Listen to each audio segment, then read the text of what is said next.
গণহত্যার মাস্টারমাইন্ড শেখ হাসিনার বিরুদ্ধে ফাঁসির আদেশ দেওয়া হয়েছে। এই রায়ের মাধ্যমে আমরা সন্তুষ্টি প্রকাশ করছি।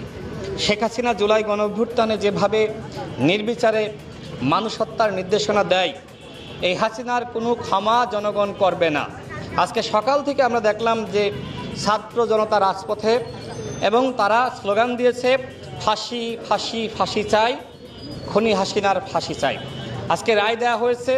এখন আমাদের পরবর্তী দায়িত্ব হলো শেখ হাসিনাকে দিল্লি থেকে বাংলাদেশে ফিরিয়ে এনে তার মৃত্যুদণ্ড কার্যকর করা।